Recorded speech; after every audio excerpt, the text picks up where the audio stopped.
Hello everyone, thank you so much for tuning in.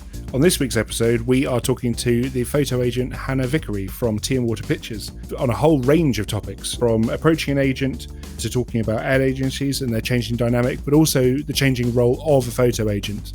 And Greg has forbid me from saying this, so countrymen, lends me your ears. Lends me your ears? I know. What does that even mean? Friends, Romans, countrymen, lends me your ears. It's a very well-known quote that apparently I seem to be the only person who knows about it. I know the quote, but in terms of puns, it's pretty subpar. I got it from my friend, Mr. Scap. That's right, Len Scap. Thank you. Oh, God. I know what you're thinking, shutting your face. Whee! He's on a I'm roll. so good at camera puns. He's on a film roll. Anyway, no, I'm not going to get involved. Don't bring me down to your level. Okay. Fair enough. This week's show, we have Hannah Vicary, who, full disclosure, if it doesn't become glaringly obvious, is my photo agent who represents me. And full disclosure is also not my photo agent. Yes. If we're going to do full disclosures. Anything else you'd like to fully disclose? I'm wearing black. Okay, I did worry about where that was going then. So it's an interesting chat. I think it covers quite a bit of ground on, and it's going to be super useful, I think, for people who have previously thought about trying to get an agent themselves or approaching an agent. Things that they should consider when doing so, and things they probably shouldn't do when doing so. But also we discussed quite a bit about the kind of changing nature of the advertising industry. And just I think the commercial. I think all of the stuff we did talk about can be related to most agents, most kind of worlds at the moment. It does seem that everything does seem to be shifting towards the similar direction. Yeah, very much so. Very much so. I think it was a good one. She was very candid. It was nice. The thing is what we've always tried to do, and we always will try to do with this podcast, is just be very honest. It's a tough world. If we can all stick together and listen to it, and if I can chuck in a couple of puns across, along the way, I will all be very happy. Well, will we be happy with the puns? I'm not sure. I will be. Okay. We should end this segment before you fit any more in. So I can see him thinking of, he's trying to desperately think of something. I'm just hoping some come to me in a flash. Thank you. Hello, Hannah. How are you doing today? I'm good, thank you. I'm just actually looking out onto the rain in Shropshire. But apart from that, everything's good. Very nice. That's probably the rain we've had down here, working its way up to you. Yeah, I think so. It's been pretty grim all day, actually, but it's still very beautiful out there. So the countryside is definitely making things feel easier. Yeah, I can imagine. Shropshire is a lovely part of the world. So thank you very much for taking the time to come on today. Really appreciate it. Obviously, we have already covered in our wonderful intro kind of a bit about who you are, but would you like to do a proper intro and introduce yourself, your role, and kind of what it is you do? Yeah, so, I think everyone probably knows my name, Hannah Vicary. So I'm the founder of Tea and Water Pictures and a creative agency called Tea and Water. We set up Tea and Water in late 2014, and then 2 years later, the photography side of things. So I'm both, I guess, an agency founder and also a photo agent. I know specifically, obviously, we're here to kind of talk about the photo agent role. I think that it's an evolving role for me. I've worked with photographers for many years. I used to work in advertising for a long time in big agencies. So I've kind of seen all sides of the kind of spectrum, working with photographers from a production side, from a client side, and now obviously an agent side. So it's a really kind of interesting journey, I think, to see where things are heading. And also, as an agency, we're able to bring a much kind of broader point of view, I think, to the photographers. Where were you before Tea and Water? Because you worked at some quite big agencies. Were you based in? Have you always been based in the UK? So predominantly, yes, based in the UK. So I worked at Ogilvy for many years, but I had a global role working on Siemens, the engineering company. So I was part of the global core team. So I worked around the world in kind of many different markets, from India to Brazil, South Africa, China, the Middle East. So there was a lot of travel, but that obviously provided me a lot of insight with working globally and also working with different kind of photographers and directors in different markets, but also understanding the challenges that photographers and directors face in different markets. And it enabled me to really understand what challenges clients face, because working with a very German client based in Munich, and then working with teams in like Brazil and India, obviously culturally, they're incredibly different. So you have to become this kind of bridge, I guess, between the different cultures to allow people to really understand the different nuances of how people work. Because I know you guys have kind of worked around the world. And so, you step into India and it's a very different experience to what you might experience working in the UK and perhaps in other markets. So being able to have that insight is really helpful, I think. I was going to say it's a bit of a culture shock going from the UK to India. Yeah, for sure.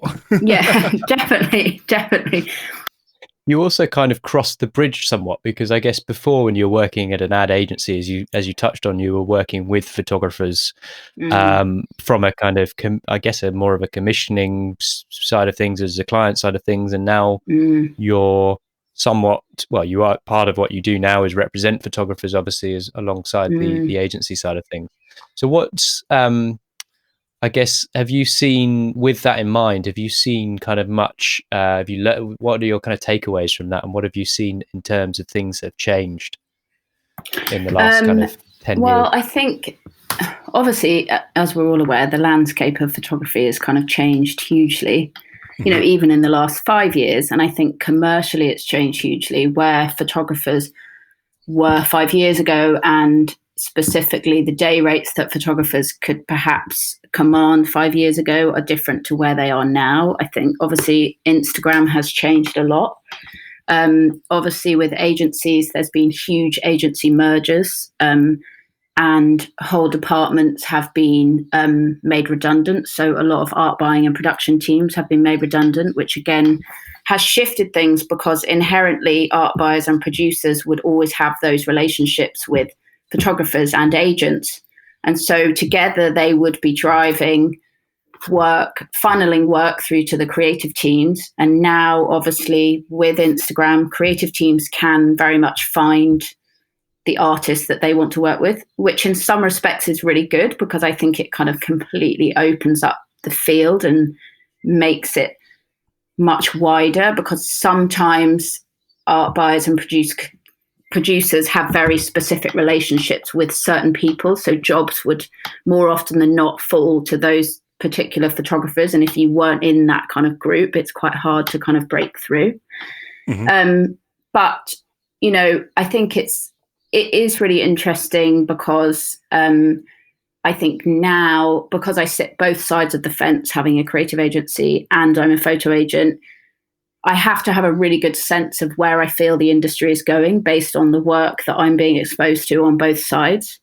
And I think I feel lucky that I'm able to experience it from both sides of the fence, because I commission photographers in my role as an agency, but then I find jobs for the photographers that I represent.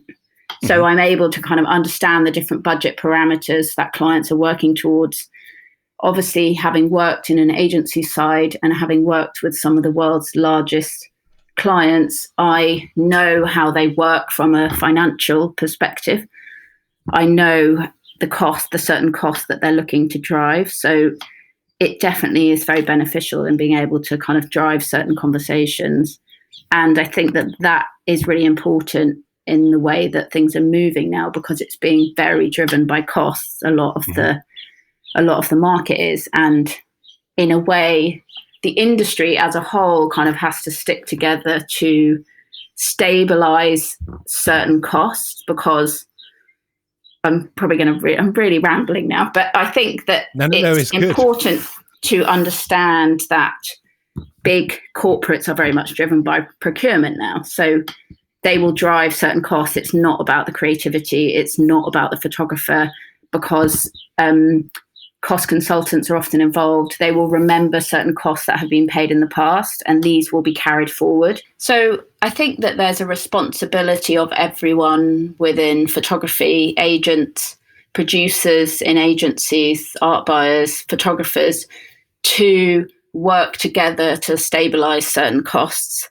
I think that there's kind of huge disparity between what clients will pay from the kind of top end to the lower end. And obviously, it is dependent on experience, the photographer skill, obviously many different factors. But obviously, as we've seen with kind of Instagram coming in and many kind of Instagram influencers, which has kind of broken things slightly and driven costs down, because there's kind of this misconception that social media comes at a much cheaper price tag, which is crazy in many respects, because the audience numbers are just as big as, any other traditional form of media now. So I think that, a lot of the industry is being driven by price. That's the kind of bottom line. And especially these big agencies, which are consolidated under WPP, Intercot, all of these big publicist group, who have many of the big agencies under their umbrella. They are obviously trying to kind of consolidate as many costs for their clients as possible. And so unless we kind of work together to try and stabilize things, we're always going to have this push-pull against certain costs, and we're always going to be driven down against certain costs, because procurement teams at the end of the day are the ones that step in and review all the costs, and cost consultants come in and say, okay, this is not what we've paid in the past. This is what we should be paying moving forward. And obviously their job is to constantly look where they can make savings and constantly drive down costs further year on year. Mm-hmm. So, this is like a huge problem, I think, that everyone probably is facing. And because we work in the States a lot, and in the UK and in other parts of Europe, I think we really see the differences where people really understand the true value of what it takes to create the work, and also what people will actually pay for it. So it's interesting to see those differences from, across the pond to then other markets, and also by brands, actually. So that is kind of one thing that people should kind of bear in mind. So not necessarily working for the biggest agencies or the biggest brands it may get you this really exciting campaign, but it may not necessarily reap you the rewards or the credibility or the creativity that you want. Sure. So there is a kind of a balancing act, I think. And that is where it's really important for an agent to be able to support a photographer in deciphering that and understanding whether this is going to be really beneficial for their work or not. Yeah, I mean, a lot of people who are perhaps starting out in photography, they kind of feel like getting an agent is like an end goal, and that once they have an agent, it will kind of solve all their problems. And I guess the reality of it is that having an agent is actually just another client relationship in a way. Yeah. And it's nice in terms of it gives you a support network, but at the same time, you don't just stop working. In fact, you're going to be pushed harder by your agent normally as well. So I think what advice do you have for photographers out there who are looking to get represented? From obviously you're in a position where you can bring on new photographers, and I know it's something you've been looking at recently.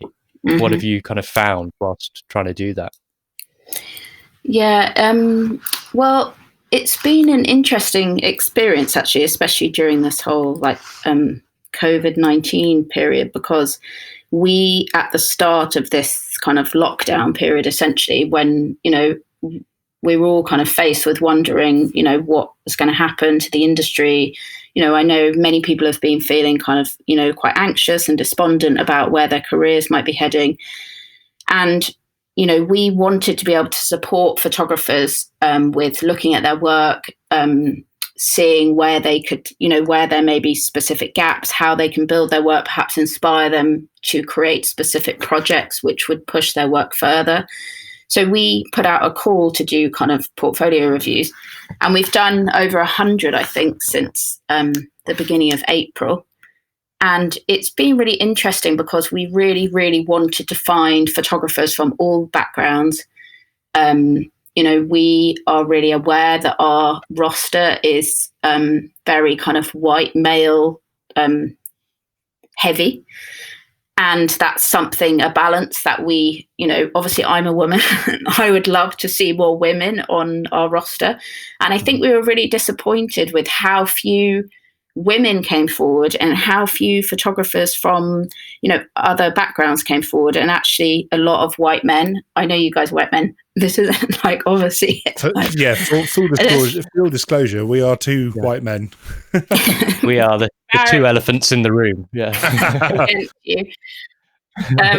But yeah, it's been interesting, and I think that it's I don't know, it just feels like male photographers just seem to have more kind of confidence in their work in many respects, and also perhaps a kind of more of a what have I got to lose attitude. I'm just going to kind of see what happens, and we feel like the women that we did speak to were much more kind of apprehensive, were much more apologetic about things, and felt much more hesitant to kind of share their work with us. And most of their work was like really quite brilliant. And so I think it's made us realize, like, how do we communicate in such a way that makes people feel like they see themselves in us? And maybe I need to come be more present. I think, I work with Vitold, who has obviously a grey beard. And I experience in myself also, when we work together, often discrimination in the fact that many people will direct conversations towards him and not towards me. Because he seems like, he obviously not seems, he is the senior, he's a very senior creative person. And so I think there is still this kind of like, oh, well, he's got a grey beard. He's worked in creativity for a really long time. He's like a grown up. So actually he must be the one that's in charge.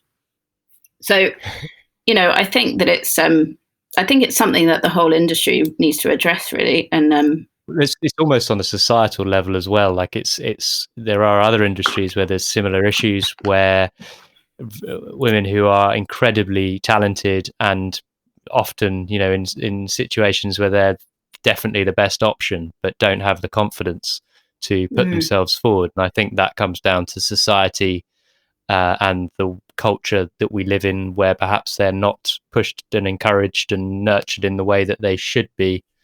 And that more kind of bolshy male counterparts will end up kind of pushing them aside to get ahead. Yeah, definitely. I mean, we work with this really brilliant director in India, Surya Balakrishnan, and Greg, you've met her.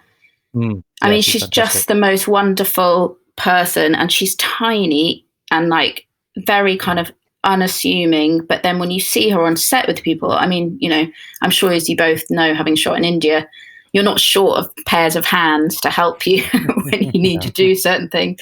And there she is, she makes incredible TV commercials for really well-known brands. And she commands huge sets of hundreds of people. And she really is kind of someone to feel very inspired by, I think. And especially in a country like India, where it's much harder for women to kind of really push themselves out there and into roles that are perhaps seen as more kind of male dominated roles.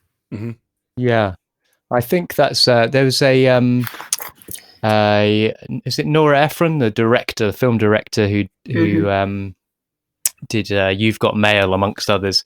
She I think was often said that there was this misconception in the movie industry that film sets had to be these kind of like kind of almost like testosterone filled environments where everything was kind of like on the line.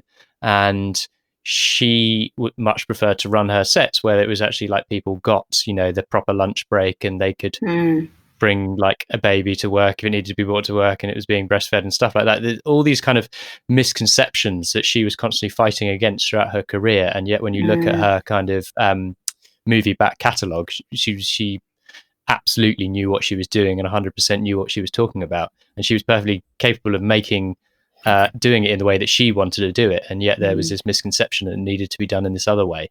That was almost like, it almost kind of prevented women from becoming directors, because it was like, well, you can't handle the type of pace that is required to make a film this big type thing.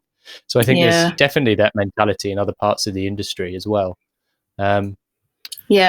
Yeah. I mean, it feels like you see that in like, teams, like photographers teams, like, lighting technicians, digitechs.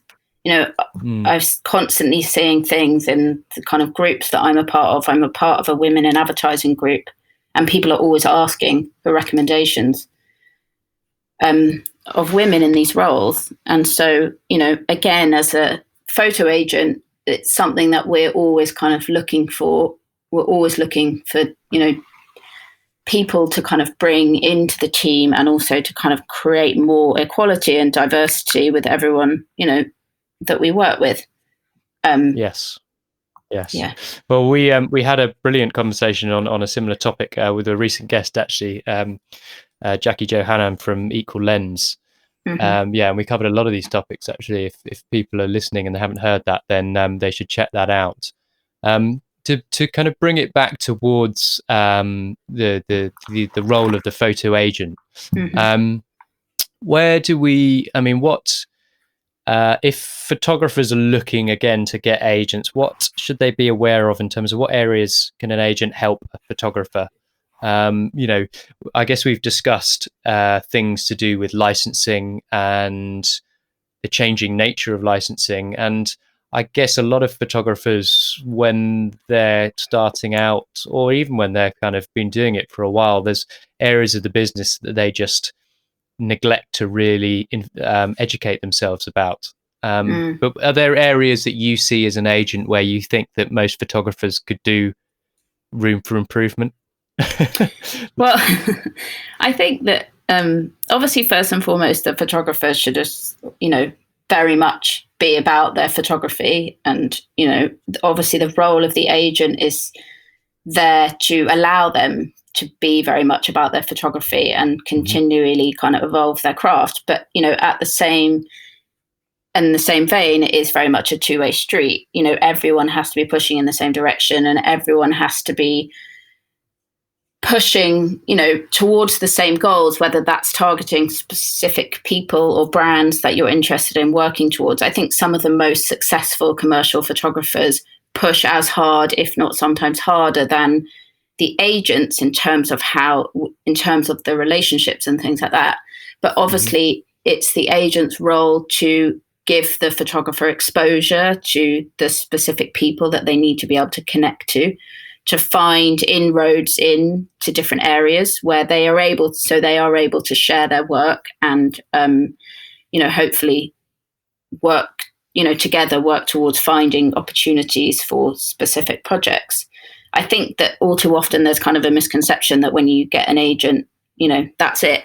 The commercial world kind of will unfold in front of your eyes, and you can just kind of sit back and wait for all these jobs to come in. Yeah, but I think probably... Yeah, exactly. Just have a cup of tea. But I think probably, as you guys both know, that's not the case. Like there has to be kind of pushing from, both sides, and, it is very much a partnership, and communication is obviously 100% key, and it's a relationship at the end of the day. But the agent, is there to have those difficult conversations with people, is there to be a buffer to the photographer, to allow them to be able to really focus on what they do best. So they don't have to get involved in the nitty gritty of discussing budgets and, or even people on set or whatever it might be. I think, that has to be the agent's role. I mean, the photographer needs to be able to have the space to be able to create. So that is obviously one, it's one kind of benefit definitely of getting an agent. And I think that agents obviously already come with existing relationships within agencies and existing relationship within clients. And also agents can see from an outside perspective where the photographer's work is heading. And also their knowledge of the industry will be able to help the photographer shape their work in a specific direction. But again, you know, any photographer looking for an agent should also make sure that they're always developing their work from within. It has to come from something that's very much from them, and not be kind of led by a specific client or brand, because often then, you know, you find you're competing in a very competitive space. I think it has to feel very true to yourself. And obviously an agent can help you kind of navigate this and like create a certain direction of your work that really hopefully is going to open up more opportunities and avenues. Yeah, I think having an agent is such an interesting thing, because it's not for everyone. You know, there are a lot of people who think they want one, but then they suddenly, you know, if you then kind of sending in work that you're unbelievably passionate about, but it's not necessarily saleable, or it doesn't have necessarily kind of the right commercial edge, you might then not be able to pitch them into the right people. So then it might become a bit of a downward spiral. And I think a lot of photographers do have that kind of archaic view that you get an agent and they just do everything for you. But obviously, you know, going on to what you were saying earlier about the fact that everything's changed in the past 5 years for photographers, obviously it's changed for agents as well. And I think for you guys, it feels from my point of view that we need to still do as much work as we were doing before we were represented, which, you know, historically might not necessarily be the case, but things also are so different. You know, you were talking about the existing relationships and with people in agencies, for example, the agents' relationships. And obviously we all have the same issue, whether you're an agent or whether you're, you know, a freelancer like me without an agent. You know, when we send out mail shots, we get the bounce backs. We get the people who've been either been made redundant or moved agency, and people move agency a lot. And so those relationships are getting harder and harder to form. So I would never want to rely on someone. I think a lot of photographers do. They have that kind of that mindset that they would get the agent and then that's all the problems fixed. It's like when a married couple in distress have a baby because they think it'll fix all the problems, right? And actually it can often create way more problems than it solves. And then you've just ended up, the people have just been upset. So I do think, you know, at what stage would you say photographers should actually start looking for a rep? Because I think a lot of people kind of come into this world and they go, well, obviously the most logical thing for me to do is get an agent because they'll do everything for me. Obviously that's not the case. Do you think there's a point, you know, is it going to be a point where, you know, you're landing so many jobs you can't keep up with the quoting, or you feel that you need the buffer so you can carry on being Mr. Nice Guy? Or, you know, at what point do you feel a photographer should genuinely be represented? It just completely depends on the photographer, to be honest, because, you know, we've worked with photographers who are incredibly established, but haven't had a huge amount of commercial experience. But as a result of us all working together, it's kind of opened up their commercial opportunities enormously. And that has kind of been a decision that we've made together to find these commercial opportunities. I think that it's really important for a photographer to really understand who they are and what their work is about before they, you know, start even thinking about getting an agent. And, you know, as you guys know, you know, you've been doing this, you know, for a little while. So a little. Yeah. And you have experienced a lot and you've seen a lot and you've traveled all over the world and you know what it takes to really deliver some jobs, and you've pushed hard for certain things that you have achieved. And, you know, I think any photographer needs to kind of experience those bumps in the road and experience that, the hardships that come with being a photographer, and the hardships with come, you know, and experience obviously the many highs that can also come with this. So, you know, if you kind of come straight out of, you know, university or whatever, having done a master's in photography or whatever it might be, and then you're like, okay, next stop, I must whip my portfolio around to agents, then I think they kind of might need to, you know, think again, because there's kind of a trial and error phase. You know, everyone needs to go through that phase of really kind of learning and understanding who they are, what their work is about, before they kind of think, okay, now do I think I'm ready to kind of work with an agent? And then also, when even looking for an agent, it's really important to talk to lots of different agents. Yeah. You know, like really understand how they work, you know, make sure that they understand you and your work, and that you have this kind of good relationship and rapport, and that they understand where you want to go. So you're kind of working in the same direction, because otherwise, you know, all too often we speak to photographers who have gone to see agents, and then agents have tried to shape their work in a way that they don't feel comfortable with, or said, oh, please, you know, don't share that portion of work because that's not going to be relevant. No one's going to enjoy seeing it, you know, yada, yada, yada. And, you know, that just, it doesn't feel true or honest to us, because, you know, you have to come with everything that you are, and then you will shape it together. I mean, you can't just, you know, tell people that a huge portion of their work that they've, you know, committed to for however many years is just not relevant, or, you know, people in the industry won't want to see it, because I don't think that's the case, because you're working with creative teams who are constantly looking for inspiration, and they're constantly looking for things that are different. And, you know, who's to say that your project that you've invested the last 3 years in isn't that project?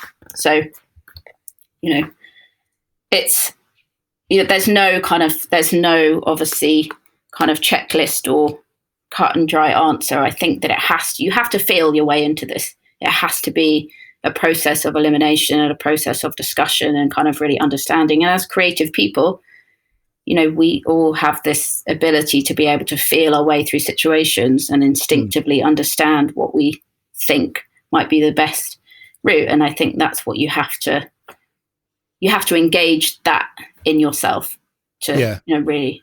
No, agreed. Yeah. I mean, it's an interesting one, because, I mean, out of curiosity, on your roster, what do you know roughly what the average age of your photographers are? Because we're talking about, sorry, bit of a curveball. Let's do some math.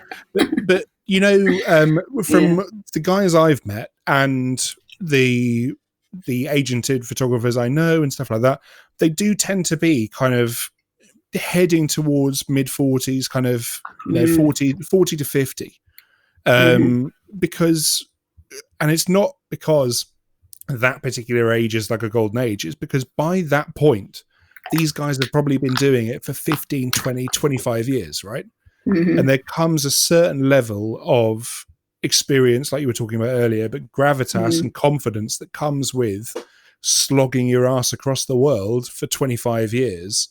You do end up with a no-nonsense attitude that gets stuff done. It's not just the work.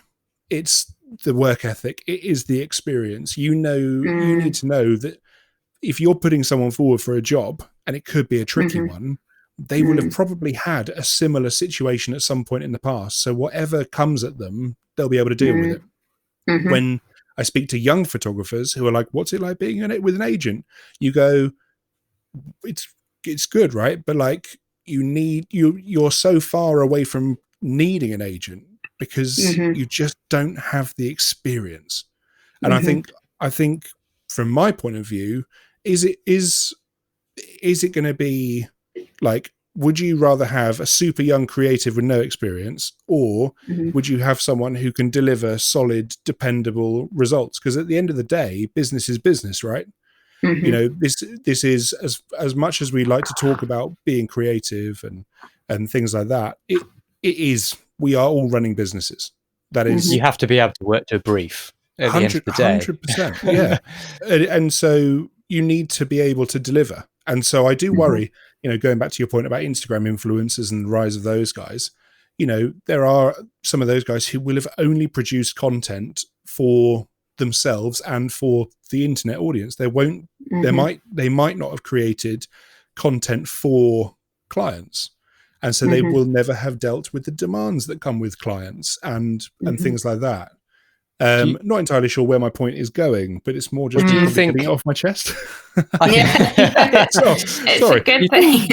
Do you think, like with there are certain pop-up agents that offer kind of a service of almost acting like a freelance producer, like a freelance photo agent? I mean, what do you make of that? I mean, do you think that's worthwhile? Do you think that's probably helpful for some photographers? Yeah. I think for some photographers, as you say, whether they don't feel that they're ready for an agent, or they don't want to commit, or they're seeing, quite a lot of success independently, but there may be some, more difficult jobs that they would like to get support on or help with kind of negotiations or whatever it might be, then I think that, they are a really fantastic option.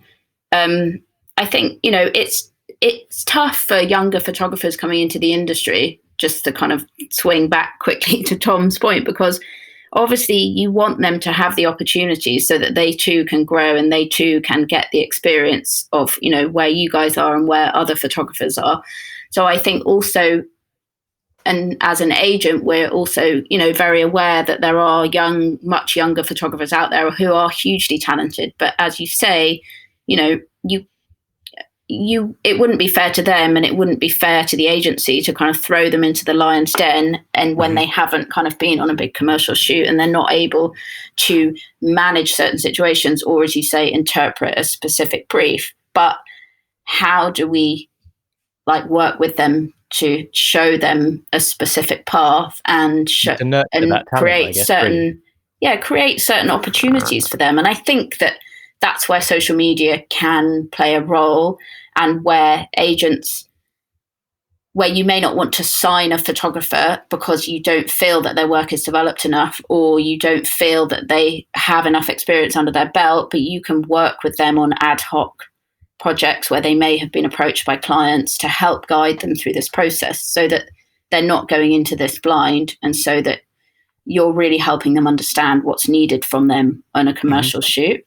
And I think that is really important as well for agents to do, so that, they are nurturing the younger talent that's kind of coming up. Because, this is back to the whole role of art buyers and producers, which unfortunately the role of art buyers is, in lots of agencies is being disbanded.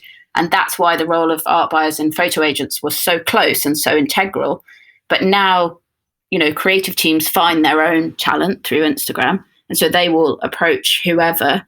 And obviously you can't tell from someone's Instagram necessarily, how old they are or what their level of experience is. And maybe it doesn't necessarily reflect it through their website. So, it's down to the agent and also the producer to kind of really, kind of understand where someone's at and help them through this process. Because if a creative team decide that they really want to work with this specific photographer and the client's like, yeah, great, I love their work, you obviously can't turn around and say, oh, sorry, no, I'd much rather you work with this more experienced person. So, everyone has to kind of work together to kind of navigate things. And I think it's really important to do that too, to really help the younger talent that's kind of coming through. I mean, the only real way is having a bit more transparency within the industry, I feel, to some degree. With social media, that's obviously been a massive game changer, because to go back to a point that Tom made earlier, with you make these connections with your clients and then they move on. At least now you have a way of, it's like an informal mail out, really. You can be pushing work out and people pick it up without feeling like it's being rammed into their inbox, which can sometimes feel a little bit like you're taking up a lot of their time, or you're filling up their.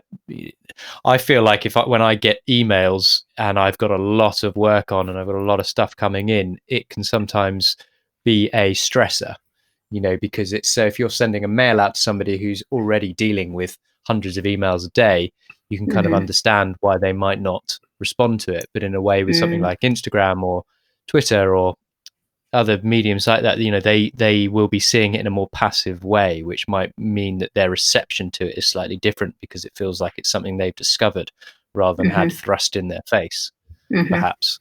I don't know. I mean, I feel like these different mediums of communication are definitely opportunities, but it's as an agent, how do you find that you're discovering talent through social media? Do you think that that's opening connections and doors for you as well? Yeah, definitely.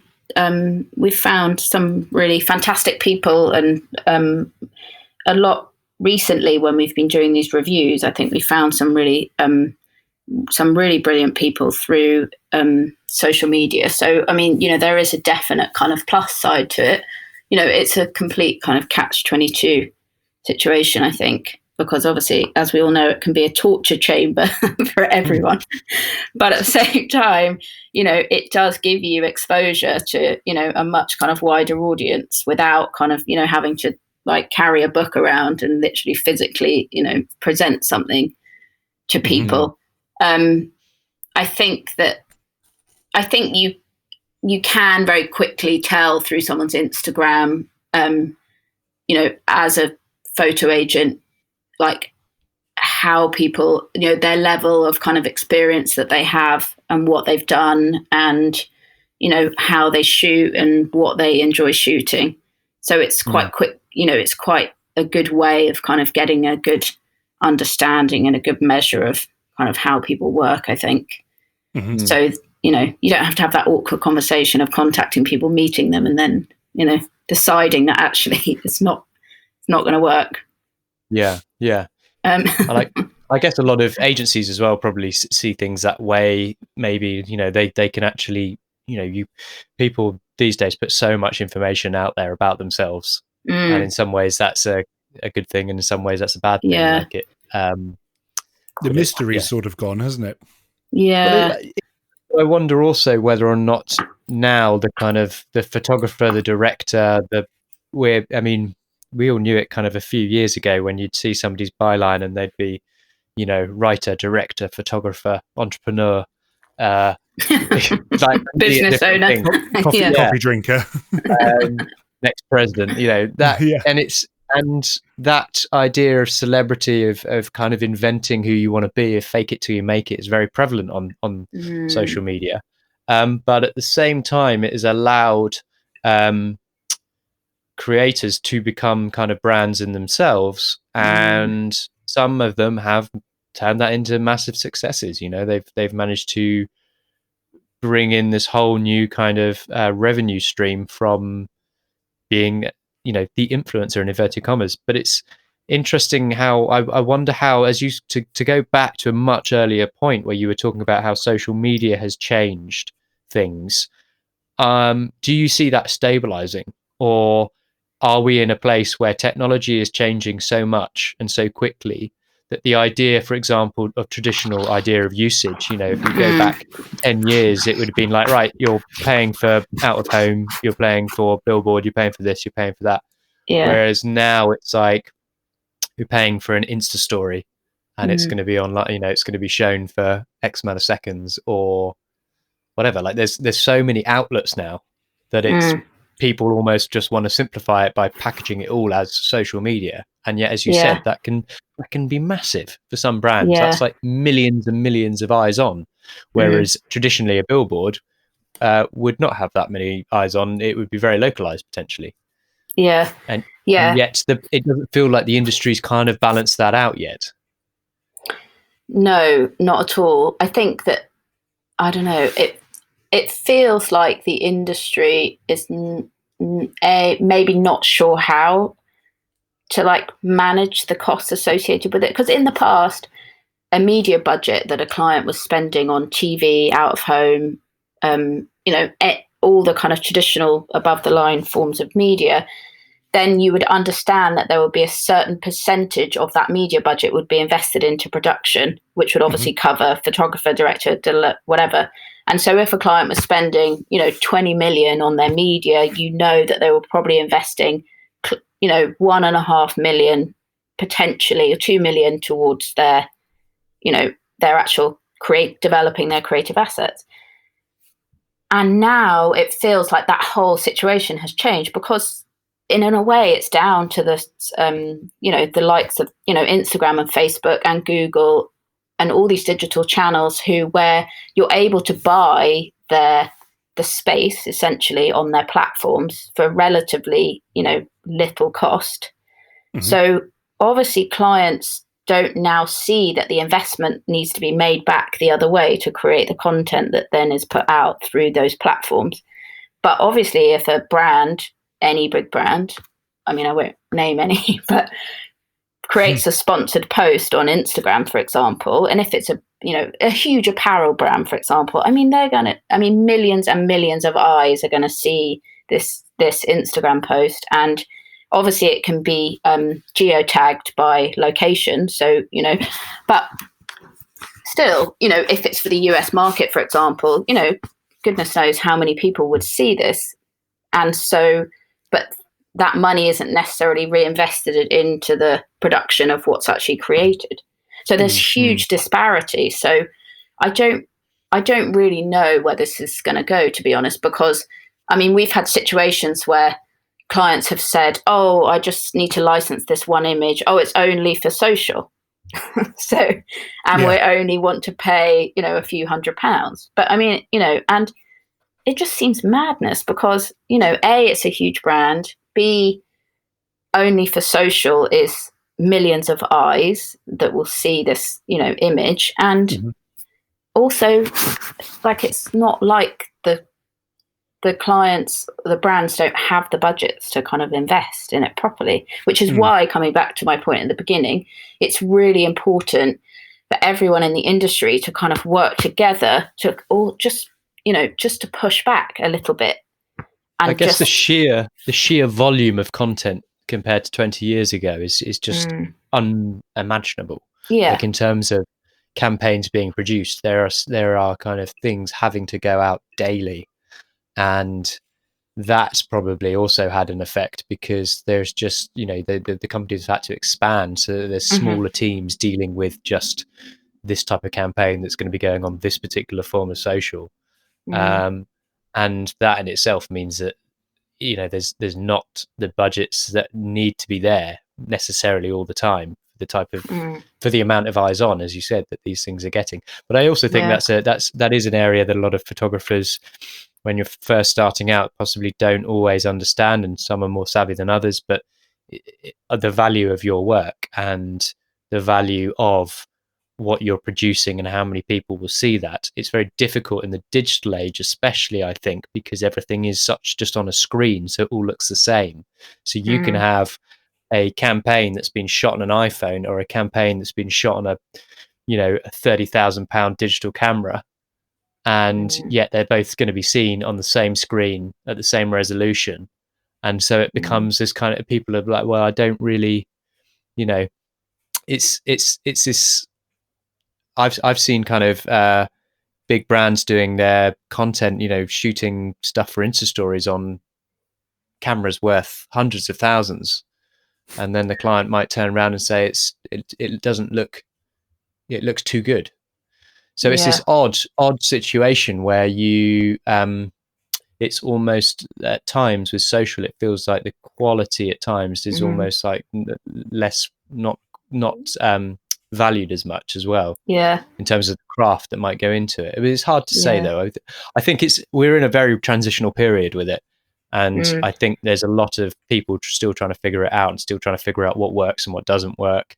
And it's interesting, actually, with everything that's been going on through the pandemic, because you must have seen this in terms of you're more switched on to the kind of advertising world and what kind of campaigns are going out there. But there was a period where it started to be, everything is being shot at home, everything's being shot over Zoom or whatever, and it's at first it's really novel, but then after a while, people start becoming a bit sick of seeing the same kind of captured footage, whatever. So I guess the industry is probably accelerating change so much faster than it was 20, 30 years ago, where the same kind of style would be quite established and would stick around for a long time. Now it's kind of this this system where the loop is constantly having to evolve and change in a much, much faster cycle. Yeah, but I think sorry. I think that, you know, obviously none of us could have seen this coming, and, you know, it's obviously thrown many things kind of off balance, and, you know, we're kind of uncertain where things may end up. But I think also it's actually it feels very unknown, but I think also it's an incredibly exciting time, because, as you say, that there is going to be this evolution of how things are done and where things are heading. And I think that, you know, I'm excited to see what comes out of this. And even the briefs that we've seen just in the last couple of weeks, like, people are really having to, like, think broad and wide, like, how they create certain content right now, especially. And, you know, obviously that's not specifically through Zoom. Like, I totally know what you mean about the kind of the Zoom commercial. But yeah, I think that it's a really interesting time. And I think that the role that photography has especially been playing through the whole kind of Black Lives Matter movement has just been incredible and just so powerful. And only that story could be told really through photography, it feels.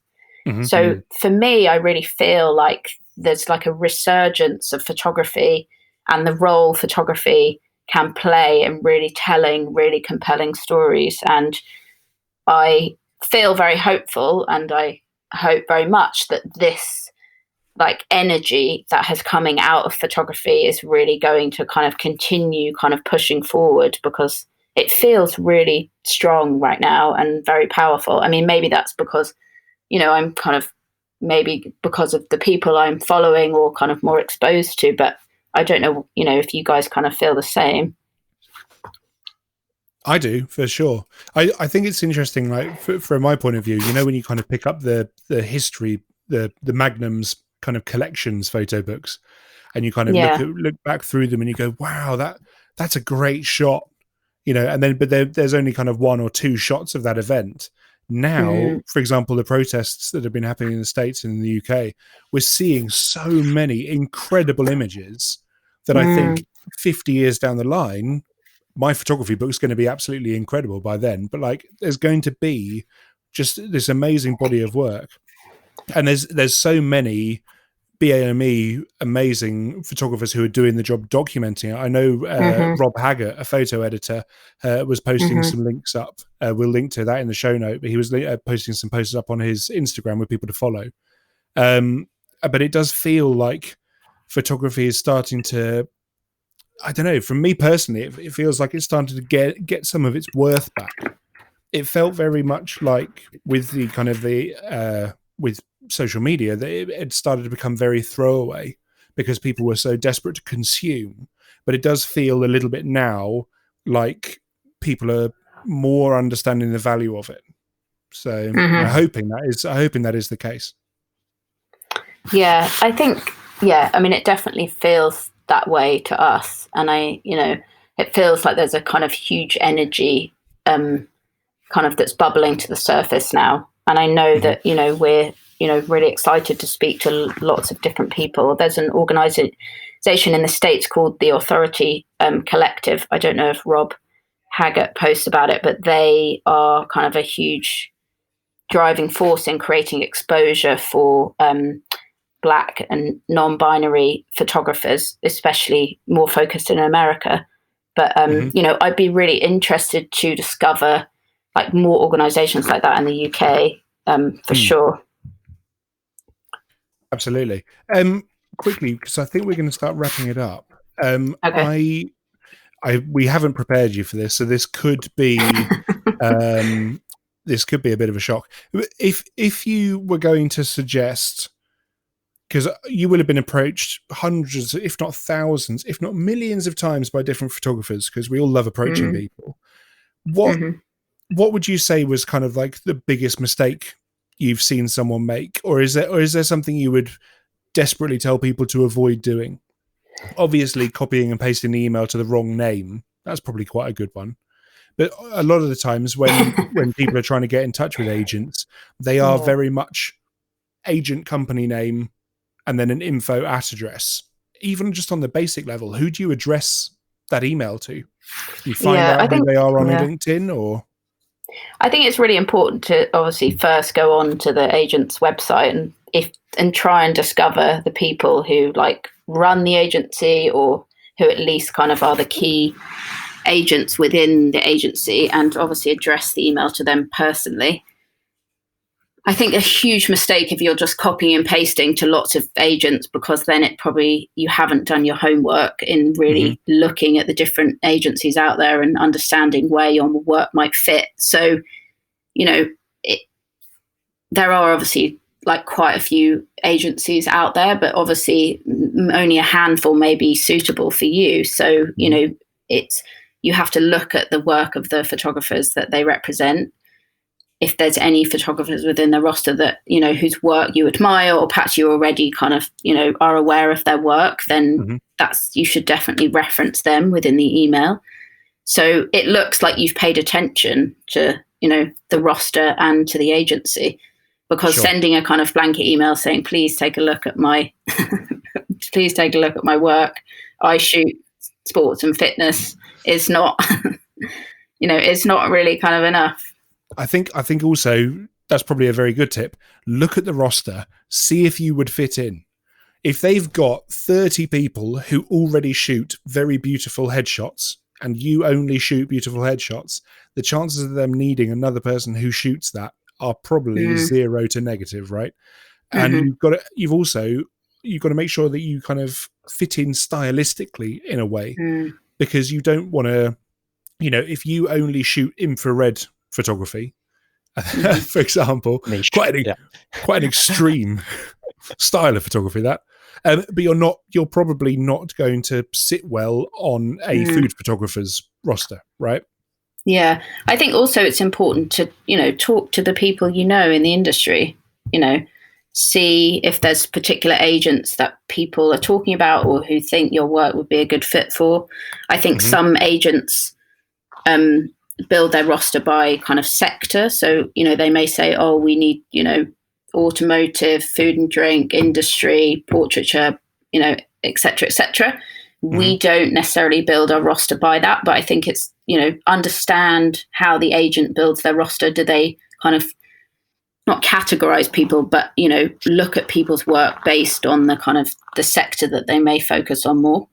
And then, really understand how your work might fit within it. And, if you don't hear back from the agent, then, try again.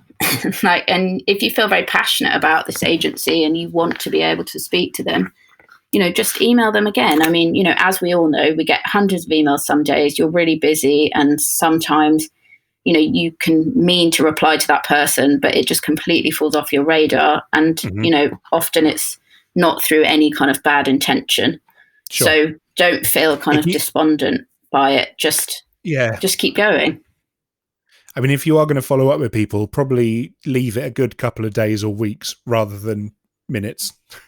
I have I've had assistants get in touch with me who've sent me 3 emails in a day, and I'm like, I don't know. Probably delete that one. Yeah. I mean, I think you can leave it a couple of days and then get in touch with them again. Sure. I mean, you've got try not to make yourself look desperate. Is that what you're going to say? Yeah. No, I'm just saying, try not to make the emails too long. Also, because none of us kind of want to get into reading an essay about your kind of life history, how you arrived at photography. I made that mistake once. I sent in a letter to someone who I won't say their name, and they emailed me going, lovely work and lovely pack, well done. But your letter was not brief. You said in the first paragraph, this is going to be a brief letter, and it was 2 sheets of A4. What were you thinking? So I thought, no, that's a very valid point, to be fair, but thanks very much for reading it. Appreciate it. Yeah. I've been called Dear Agent before, so that was nice. Dear agent. Yeah. I'm glad you got my email. I mean, Yeah. I send emails to Hannah entitled "Dear Leader." But, Dear leader. Yeah. Oh, thanks, Greg. Yeah. Dear agent. Wow. God, That's amazing. honestly, it used to be. So, say for example, 20 years ago, you'd have to ring the office number and then be like, "Sorry, I'd like to think about, approaching you guys. Who would be the best person to send my work into?" Right, and then the receptionist may or may not give you a name. Now, quick Google search. 3 seconds. That's literally all it takes, and people still can't get off their ass and still send you an email saying, "Dear agent." If you are that photographer and you are listening, do better. That's I do think it's a shame. Yeah, I do think it's a shame that we don't have landlines. I do wish that there were landlines still, though, because email is just like a blessing and a curse. Actually being able to speak to a human being on the other end of the phone is just like such a breath of fresh air sometimes, and you can arrive at so many things much quicker. Maybe that's a little gem, that we can wrap up on as a final thought for any photographers approaching an agent. If you're going to be doing it in the future, do it by semaphore. Or the pigeon. Or the pigeon. Yeah. It is about sticking out. Well, I think we are going to wrap up there. Probably that's been a really interesting discussion to kind of have with you, Hannah. And obviously, before we go, one thing we always like to try and do is our desert island. Yes, you knew, and you've been. have you managed to come up with anything? Are you? Yeah, petrified? I prepared myself because I knew. But obviously, I'm going to be in amongst photographers who are like talking about all sorts of, books and cameras that they've probably spent many an hour with. So you'll have to excuse You're going to be on your own on the desert island. So no one's going to judge you on the island. Yeah, exactly. No judging eyes whatsoever. Yeah. So my photo book is probably very reflective of the time of where I am in my life right now, because my son just turned 1. And congratulations. Oh, thank you. I would like to take on my desert island a photo book by a Japanese photographer called Kotori Kawashima. And the book is called Mirai-chan. And it's a documentary he shot of his daughter over the course of a year. And it's the most beautiful photo book. And it shows that the power of photography and how you can like really show the world from the point of view of a 2-year-old, and it's just really incredible. That's amazing. We're actually going to start putting up the photo books that people recommend on our Insta stories. So if people want to see what these books look like, we'll start putting up some pictures on there. I've not heard of that one myself, so I definitely have to check that out. It's really gorgeous actually, and it's a very kind of happy, positive like reflection of life. So I felt like it would be, a nice thing to look at on a desert island. Excellent. And how about your desert island camera? Then? So my camera. So I would probably take my film camera, because I think you're going to have to be more specific than that. Yes, I actually have a Leica M6, which I don't think I've ever shared. You were going to say like a Boots kind of point and shoot, instant disposable one, and now you've just come out with exposures. Called a Leica M6. You might have heard of it. Yeah, I'm sorry, Greg, to disappoint you. I didn't come up with a Boots option. I don't think I've ever told you that actually. When everyone's been like talking about their Leica experiences every time we go on. We do quite often have Leica nerd-offs on our agency drinks, don't we? Vito's quite a Leica fan. Yeah, and then obviously Sarah too. Yeah. Well, she almost shoots exclusively on them. So I never knew you had an M6. Well, there you go. You've been hiding that away from me. I know. So I've been a bit rubbish actually at even picking it up recently. So I actually have it with me now in Shropshire. I bought it not because of this, but because I decided that I needed to start using it more, because it's kind of been hiding in a cupboard. There's probably a lot of Leica M6s hiding in cupboards. I think that is. Yeah. What lens have you got on it? 24mm lens. Like to go wide. Well, that's what I normally use, but Vitold actually had just put on his 35mm, so I've just actually got it in front of me at the moment because I was going to be on camera, but I'm not now. Excellent. So, yeah. Well, I look forward to seeing some of the results from that. Oh, crikey! Now the pressure's on. For all our listeners, how can they check out your agency? So online. Yep. I thought that might be the case. Our address, in case you want to drop in, is we're actually in the process of redesigning our website at the moment. So that's going to be live, hopefully, in 3 or 4 weeks. So through online or through Instagram. Anyone listening, please feel free to drop us a message. We've just started a series of talks, much, I guess, like the podcast, where we're interviewing, well, not interviewing necessarily, having conversations with people across the industry, not just photography, but creative people, where we're inviting audience participation. So we're inviting people to come and ask questions of creatives that they admire. So I think, Greg, you may have a message coming to your inbox soon for when we can line you up for your revenge. Where's my invite? Terrible. Terrible. We're going to set you up too, Tom. You don't worry, I understand. You've also got some fantastic interviews actually on the website, don't you? And that go back a few years. I mean, with all sorts of people in the industry. They're more of a kind of blog form. But for people like myself who quite enjoy sitting down and reading something a bit more long form, can people find them on the Tea and Water website? Or so if they on the Tea and Water Pictures site under Insights at the moment, there's a number of different interviews, inclling one with the lovely Greg Funnell. Sorry, Fennell. I always say. I've made that mistake. I only do it so people remember the name.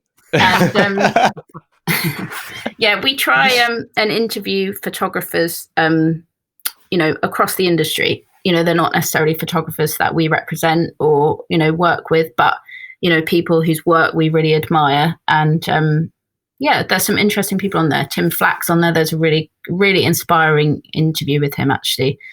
And his project. And we recently did one with Sophie Ebrard, who's a really fantastic photographer based in Amsterdam. He was mentioned actually last week on the podcast. So that's fantastic. So we'll link to that in the show notes, and Brilliant. We'll put up information about the photo book and everything else as well. But thank you so much for coming on today and talking to us. Thank you. It's been really informative. I hope that our listeners I know that they'll get something out of it. And we will look forward to maybe speaking to Vitold later down the line, in depending on how we do on this podcast. If we're still here in 6 months, then I'm sure you will be. I'm sure it'll be a great like a nerd off with him. Well, I'm sorry about all my total ramblings. If anyone listening is unclear of anything that I talked about or wants more clarity, then please feel free to get in touch. I'm happy to have conversations with people, or if they have concerns or they're interested in discussing certain topics, then I'm really happy to have further conversations.